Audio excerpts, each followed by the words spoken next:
What is up, everyone? Welcome to another edition of the Superdraft Breakdown Show. I'm Turd Ferguson, and I'm going to be bringing you some of my favorite plays over on Superdraft. If you haven't signed up for yet, making a bad life choice. Sign up using promo code Grinders. Get a free $150 instant deposit bonus if you deposit $150 or more. That's free money, matching your money all the way up to $150 right away. It's pretty much free money. Like that's what it is. Like if you're playing around other sites, if you're playing on sites with a bunch of rake, you're just making horrible decisions. Superdraft has overlay. They partner with Caesar's Palace, which means that you are going to be able to stay at all sorts of Caesar's resorts by getting tier points, getting status over on Caesar's Palace by playing over on Superdraft. So sign up using promo code Grinders. That's $350. Play over there. There's tons of overlay, so they're losing money every single week because they're trying to get you as a customer. It's pretty much a win-win-win scenario. Plus, doing a free raffle right now. Sign up using promo code Grinders, and you get entered into that raffle, which will give you, I believe, 100,000 Caesars Entertainment points. That's $1,000 at any Caesars property. They have 45 across the U.S. Absolutely fantastic deal. Best place in the entire industry to make money is over on Superdraft. I would know because I play over there. And even though I've lost a ton of money during February, overall won tons of money. They have GPPs. They have cash games with only a 3% rake on cash games. Plus, there's potentially overlay on them. Barely any rake on their GPPs. And it's reverse rake because of the overlay. So just basically absolutely fantastic spot to play. Best spot to play in the DFS arena right now. Get on over there, get signed up. And if you're worried about not knowing what you're doing, don't worry about that. We got you covered over here. I'm going to be breaking down every single position, the entire format, the scoring, everything you need to know over on Superdraft. If you haven't played there before, again, they're on a multiplier system, so no salary cap. Play whoever you want, as Blender would say, and you just multiply however many points they got times their multiplier. That's it. That's the end of it. That's all that happens is pretty much you play them, they score points, multiply by the multiplier. That's their ending thing. So you're just trying to go for the best possible overall lineup. It's that simple. You're hoping for the most points because each play is a direct 1v1 swap. So if Lillard gets 50 points and let's say Gary Trent Jr. gets 80 points, you play Lillard over Gary Trent Jr., you essentially lost 20 points. It's that simple. It's not 2v2 swaps. The optimal lineup doesn't have some bad plays in it sometimes. It always is the best possible lineup. The best possible lineup every single day is 3 guards that were the top scoring guards after multiplier, 3 forwards that were top scoring forwards after the multiplier, and the best center after the multiplier. That's the optimal lineup. You don't always have to get that to take down a tournament. But any given night, you can get the best possible lineup out there. It's absolutely possible. I've done it many times, generally more on smaller slates because there is a lot of volatility in things. But yeah, it's pretty simple. And it's a mix between FanDuel and DraftKings scoring. So like DraftKings with assists, 3-pointers, points, and rebounds. And you get the double-double or triple-double bonus. And then like FanDuel with the steals and blocks both being worth 3 points and turnovers being worth -1. So pretty similar to both. It's not a huge difference. So if you're looking at RG projections, we don't have Superdraft quite up on Lineup HQ, but if you're looking at RG projections, you can pretty much go off of DraftKings or FanDuel or mix them together. You'll get basically the same outcome. I currently have the DraftKings projections up here in my little spreadsheet that I've created. All it has is the player, the DraftKings projections multiplied by the multiplier. We got floor, median, and ceiling outcomes. Right now I got it sorted by ceiling. We'll sort it by median here, but I use a little bit of both depending on if I'm going cash or tournament. You'll see guys highlighted right here. Blue is kind of your cash game core. Green is kind of your tournament core, but this is a very interesting slate. We're going to start off with center because that's the easier position because you only get to play one center. Yes, some people have dual position eligibility, but you only get to play one center, and the guy that immediately jumps off the page is Jokic.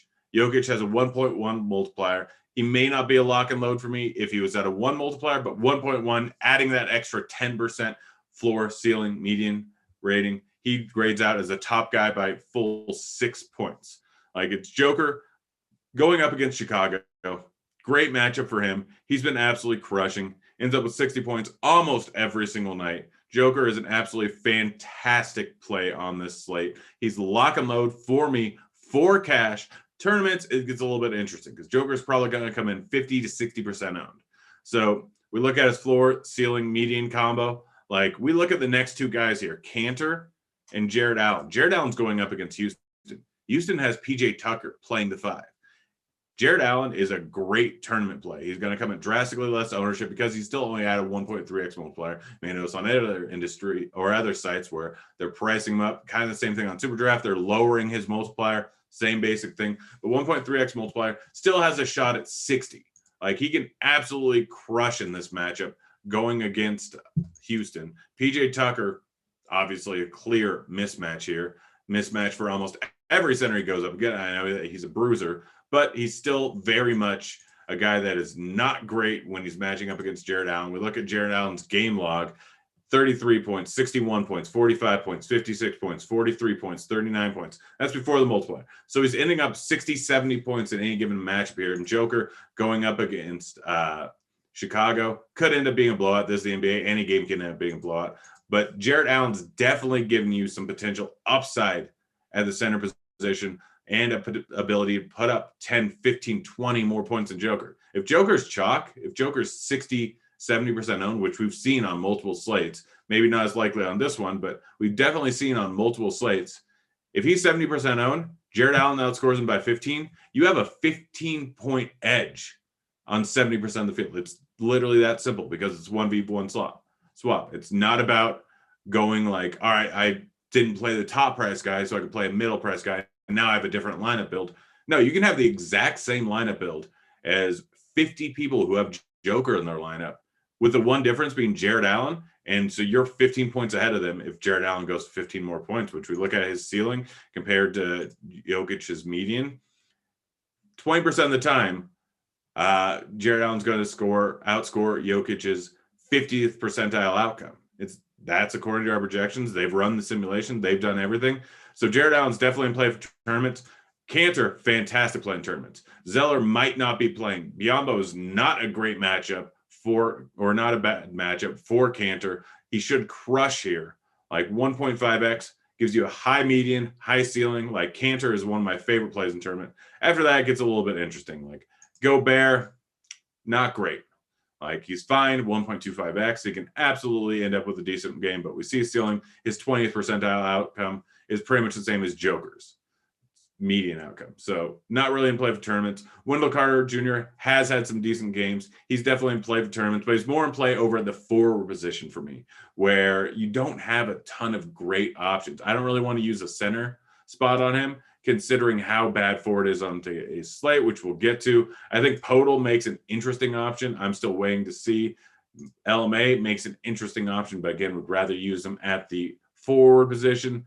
But like, center's pretty cut and dry. You want to play one of these three guys, maybe Podol, just because it's Brooklyn. Brooklyn's terrible against centers. Maybe they run out a little bit of LMA along with Podol to send them out more. But that's just strictly, you got to make up some room. Like, I think that they're the 8:30 game, so it's a weird slate. So Superdraft also does not have the first two games on the slate. So Dallas versus Orlando, out of there. Indy versus Philly, out of there.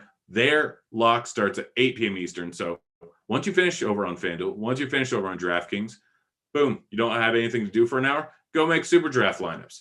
That's simple. It doesn't eat into your other sites. It's a great way to diversify. You can get on over there, make some money, have the highest possible ROI, but still get your play in over on FanDuel and DraftKings if you want. But I would just suggest only playing over in Superdraft, because you're not going to have a better ROI. So unless you're maxing everything out, Superdraft is where you're going to have the best shot at winning every single night, and all your bankroll should be over there if you can. We're moving on to forward here. Forward, not great. Like, we look at the median projections, we have 4 guys over 50.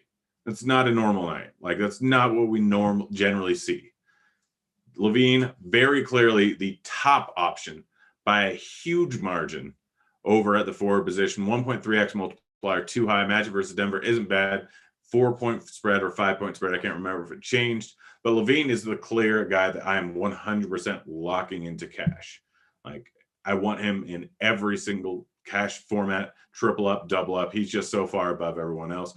I could play him at the guard, but the guard position's a lot more loaded than the forward position. So in cash, throwing Levine in at the forward position. After that comes a little bit more interesting. I think Zion and Ingram are both the top 2 plays. I don't know if I'll end up using both of them in cash. I will for sure end up using one, but there is a chance of a blowout going up against Utah. Utah has been fantastic. Yes, Zion, yes, Ingram have been great and have been putting up decent numbers. Plus, I like the 1.3x multiplier. But in tournaments, I'm planning on probably using both of them or potentially neither. It's just so tough to do on today's slate. So we see here, like I said, there's only 4 guys with a median outcome over 50 points. Then you got Daniel House. A lot of that largely depends on if John Wall's going to play. He was limited in minutes last night because of the blowout, so he could potentially play today. We don't have news on that yet. We'll have news on it eventually, but he's a guy that's in play for tournaments. Gordon Hayward going up against Portland, fantastic matchup, but didn't play last night. So it's an interesting spot again because we don't know if he's going to play or not. It's the last game of the night. We might not get news until way later on the day. Nice part about Superdraft, guess what? You can just global player swap over to a guy like PJ Washington. My plan is to use a decent amount of Hayward, especially if we don't have news beforehand.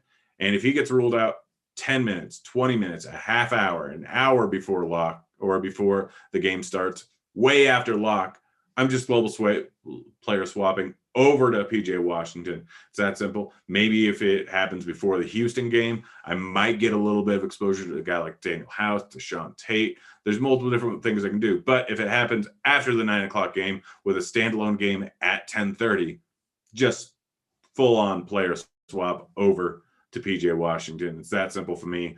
DeMar DeRozan, matchup versus Brooklyn. DeMar DeRozan always has a decent amount of upside. We see his ceiling outcome at 58.92. I feel like that's low. It's Brooklyn. DeRozan can go for 60 points. I'm going to be using a decent amount of him because, again, all we need is Levine, Zion, and Ingram to fail, and DeRozan might be the top play overall on the entire slate. MPJ, matchup versus Chicago, one of the faster-paced teams in the NBA, one of the worst defensive teams in the NBA. He makes an excellent tournament play. Could even potentially throw him into cash. Honestly, not going to argue against it. He's a little volatile, so I wouldn't fully suggest it, but forward is so ugly on this slate that you kind of have to think about it. After that, like Gary Trent Jr., a guy that can get hot shooting from behind the arc. You got the 3.5 points for a three-pointer because of Superdraft scoring. So he can get hot from behind the arc against a bad defensive team in Charlotte on the second end of back-to-back. Gary Trent Jr. can absolutely crush on any given matchup. Wendell Carter Jr., same thing. Got a matchup going up against Jokic. Might need him for more minutes. Has 2 games over 45 fantasy points in the last 3. He did put up a dud in one of those games. But definitely a guy who's in play for tournaments. Covington, 3-and-D guy going up against Charlotte. Could get a few extra three-pointers. Melo, if he ends up getting enough time, like the biggest thing with him is his minutes. Melo can end up playing 15 or 30 minutes. So it's an interesting spot here. I'm just pulling up on my other screen Melo's game log here. But yeah, we look at the last 2 games. 19, 32, 21, 24, 19, 27, 31 minutes. He can produce, if he plays 30 minutes, 35 points. He's at a 1.9x multiplier. Again, it's not the most likely scenario that he plays a bunch of minutes, but he gets in there, he starts chucking 1.9x multiplier. Even if he ends up with only 20 points, you're still getting 40, and that's not going to destroy your lineup on a spot where most forwards just aren't great plays. So something to keep in mind. PJ Washington, we have him at a low multiplier right now, or a low projection. He put up 40 last night.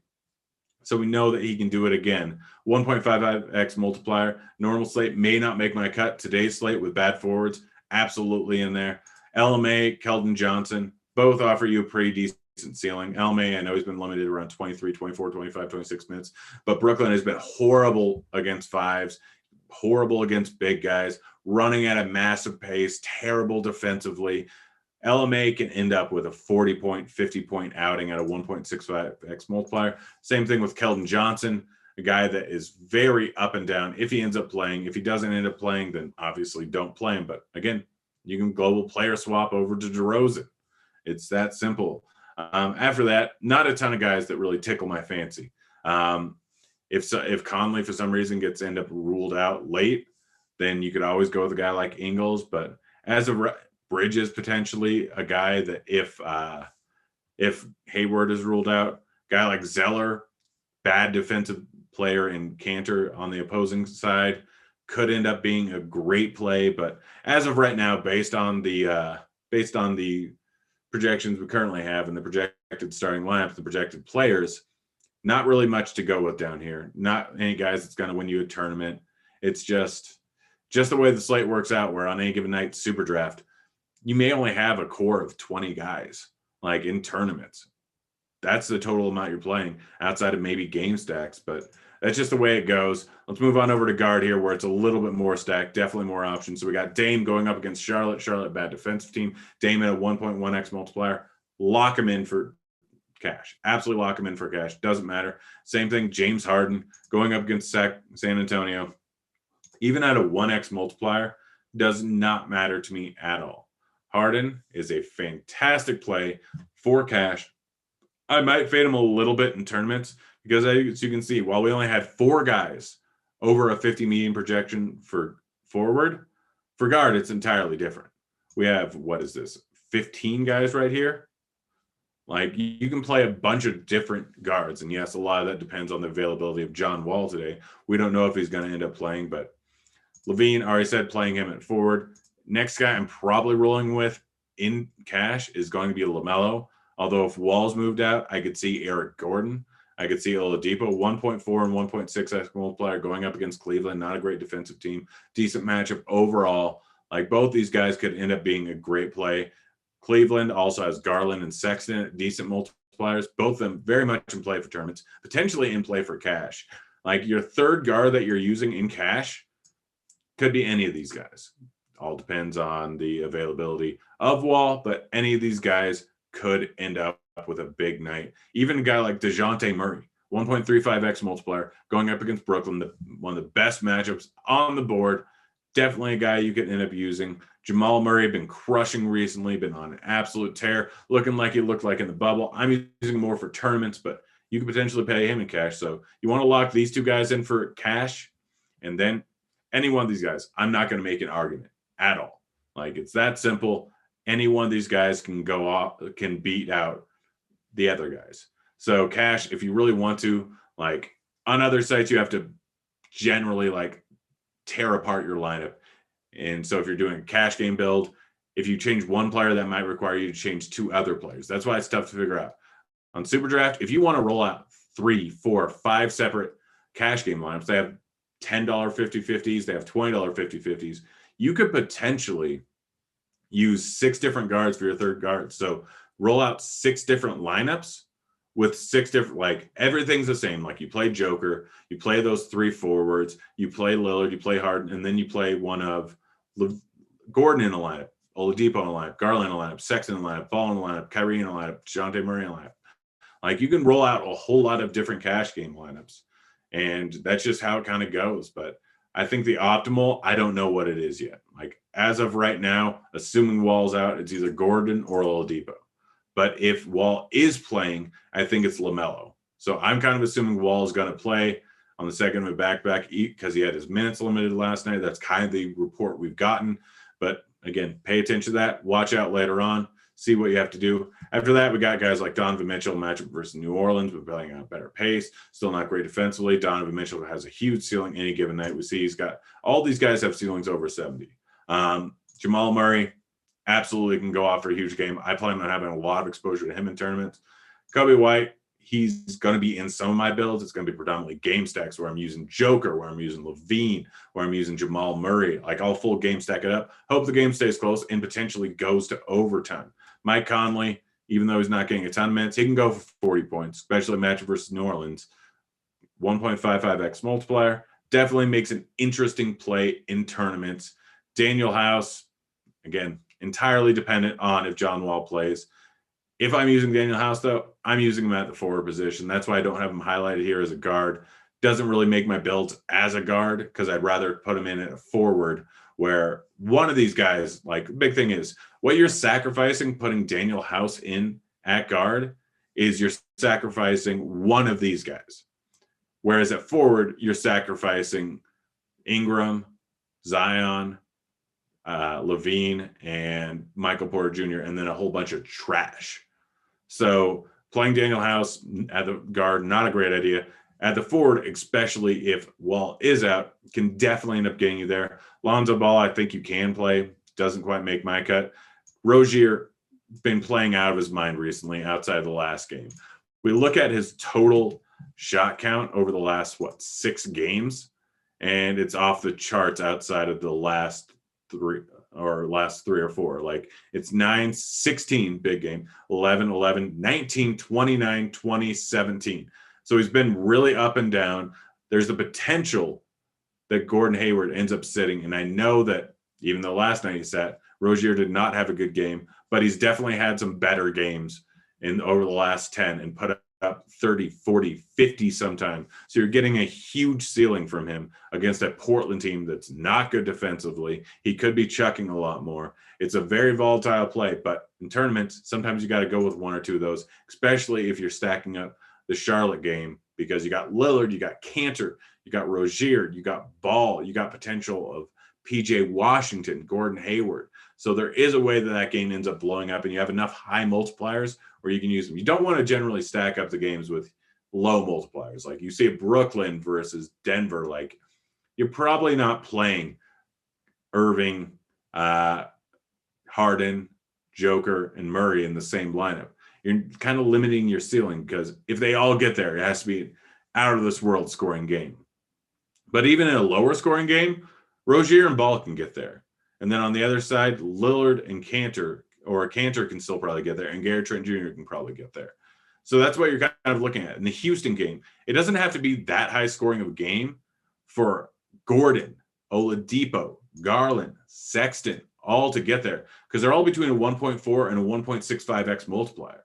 So the higher the multiplier, the better the game stack. The other day we had Detroit with 6 different guys over a 1.5, 1.6x multiplier. And guess what? Multiple of them got there. The usage has to go somewhere. Points will be scored. And so it all depends on who ends up scoring the points. But anytime you have a game, just like on DraftKings or FanDuel, when you have a game where the highest price guy is 6.5K, 1, 2, maybe 3, maybe 4 guys all end up getting there. When you have a game where the highest multiplier, for instance, over on Cleveland, the lowest multiplier there is Jared Allen in that entire game if John Wall ends up sitting. No one is going to come close to failing if of the main 5 guys, if John Wall's out and everyone contributes. You could see 1 or 2 guys put up a poor game, but if that happens, that means that almost certainly, if everyone has a bad game over on Houston, outside of Oladipo and Gordon are 100% on the wing lineup. If Jared Allen has a bad game and C.D. Osman doesn't play, then Garland and Sexton end up crushing. It's just we know where usage is going to go, and if it doesn't go to one player, it almost immediately goes to other ones. So unless there's a complete and total blowout, then these guys can end up getting there. So game stacking, people always ask about who do you game stack with. I plan with these games like Cleveland and Houston is the absolute perfect example. Like you can stack up this game with 5 players. You can play Gordon, House, Oladipo. You can play 2 of them or 3 of them. You can play Garland, Sexton, Jared Allen. You can play 2 or 3 of them. And you can have this game. If it goes to overtime, you're probably taking down a GPP or getting near the top. If it doesn't go to overtime, there's still a lot of ways where this ends up hitting, ends up crushing, especially on a slate where forward is trash. And center, you only have a few viable options. So even if Jared Allen only goes with 35, if Joker has a bad night, he's right in the conversation. If Joker and Cantor have a bad night, he's still probably the highest scoring center. This is a perfect slate to game stack up this Cleveland and Houston game. I plan on doing it a lot. Same thing with the Chicago-Denver game, because we got Murray, Michael Porter, and we got Joker over on the Denver side, and then we got White, we got Wendell Carter, and we got Levine there. So that's my little rant on game stacking, but I think it's pretty applicable. As you see, like a lot of these guys I have over at forward: DeMar DeRozan, Gary Trent Jr., Nwaba, Keldon Johnson, all guys that are in play over on the forward position, not as much on the guard position. But guys, that should pretty much do it here.